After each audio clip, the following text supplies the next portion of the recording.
Faustin Ndikam, la communication du ministre de la Santé rappelle bel et bien l'existence d'un comité interministériel qui avait été justement mis sur pied pour la gestion de cette pandémie, avec entre autres le MINAD, et même le MINAS, et même le MINPROF. Mais qu'est-ce qui justifie que jusqu'aujourd'hui, ce soit uniquement le MINSanté qui soit interpellé à chaque fois? Parce qu'il s'agit d'un problème d'abord de santé publique.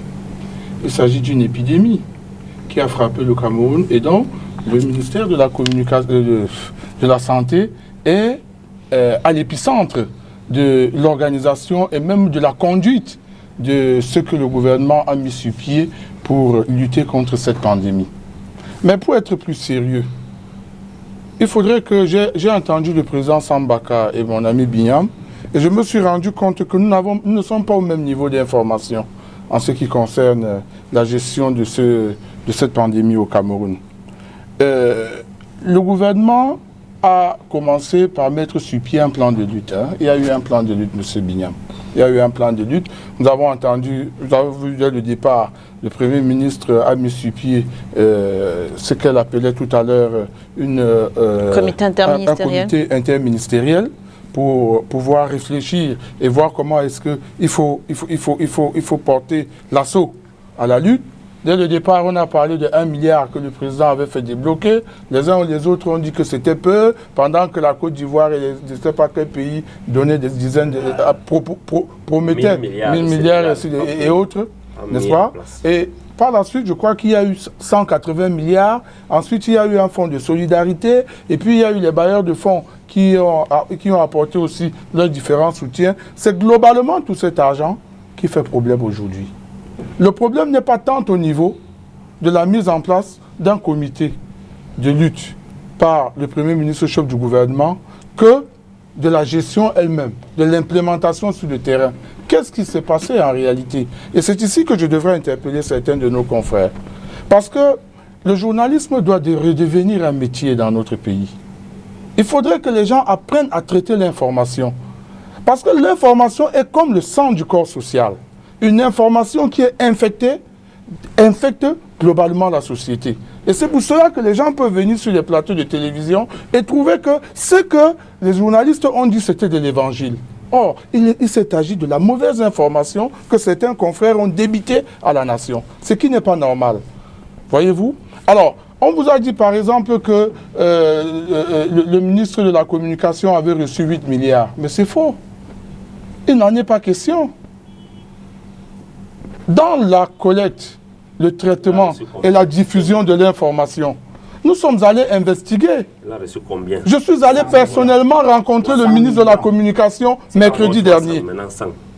Le ministre de la Communication, avec documents à l'appui, me les a présentés dans son bureau. Il a reçu en tout et pour tout 100 millions.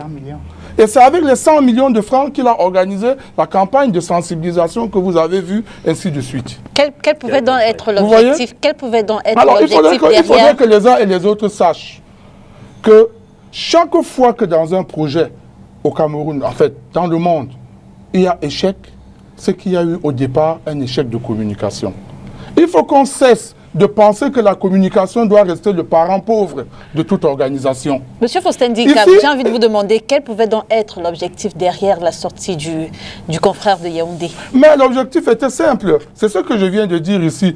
Qu'il faut que nous cessions d'être des mercenaires. Il faut que nous cessions avec cette attitude où vous dites 48 heures avant, dans un éditorial, que le ministre de la Santé est beau, grand et fort, et que lorsque vous êtes reçu quelque temps après au ministère de la Santé, vous retournez faire un autre éditorial où vous dites qu'il est beau, où vous dites, il dit avant qu'il ne vaut rien, qu'il n'a rien fait du tout, et par la suite, lorsqu'il est reçu là-bas, il revient dire qu'il est très beau, et que ce sont les autres ministres qui ont reçu de l'argent qui ne valent rien. Je dis ce genre d'information, il faut que ça s'arrête. Vous pensez qu'il y aurait une guerre entre le MINSanté et le MINPROF? Il n'y a pas de guerre entre... Il n'y a pas de guerre entre... Je vous dis que j'ai enquêté. Lorsque cette affaire s'est ébruitée et que notre confrère, Sismondi Barlet Bijoka, a fait un post dans lequel il disait qu'il a été séquestré avec ses enfants, je suis allé moi-même au ministère de la Communication. Je suis allé au ministère de la Santé publique. J'ai enquêté. Je vous dis ici que j'ai été officiellement reçu par le ministre de la Communication lui-même. Mais lui le également a mercredi dit avoir après-midi. été reçu. Parce que je voulais avoir l'information à la source. Et vous savez, Madame Léla, ce que veut dire la source d'information en pareille circonstance. Il ne fallait pas aller rencontrer un collaborateur pour se faire tromper ou bien... Est-ce que vous avez rencontré également le confrère? Oui, bien sûr, pourquoi pas? Je lui ai écrit. Pourquoi ne pas? Mais il faut savoir que derrière tout ça, il y a des manœuvres qui visent simplement le gain. Et ce n'est pas bien du tout. Il faut donner l'information telle qu'elle. Les documents sont là et ces documents font foi.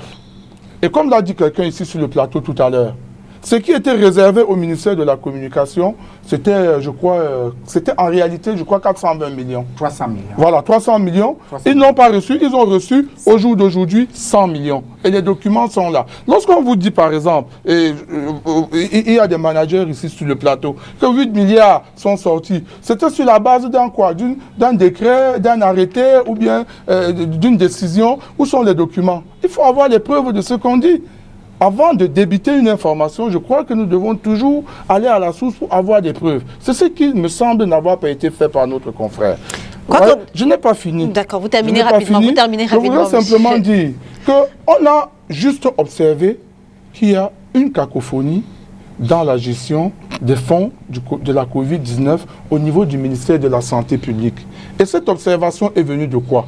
D'abord, il faut savoir que, dans un premier temps, il y a un député de la nation qui s'est fendu en dénonciation. Nous n'avons pas, au niveau de la presse, négligé cette dénonciation. Nous avons pris cette dénonciation au sérieux. Et nous nous sommes mis à enquêter.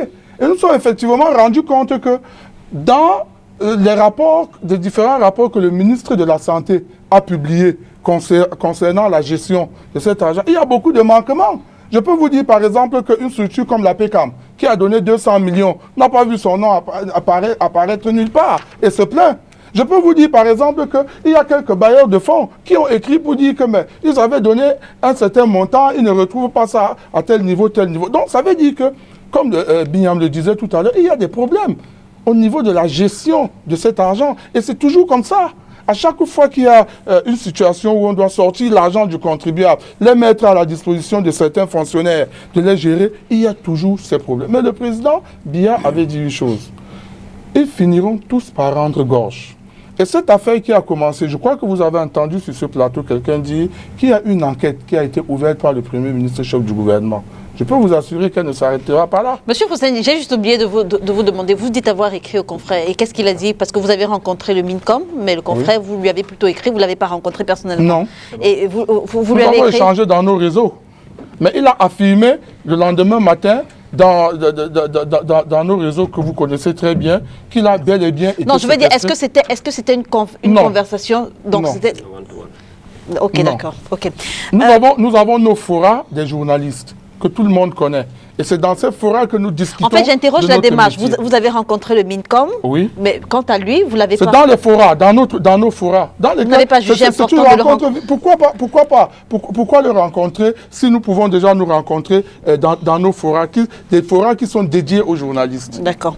Et c'est là, à l'intérieur, que vous avez certainement aussi lu sa réaction, sa réponse aux questions qu'on lui posait. Il a fait tout un autre éditorial là-dessus.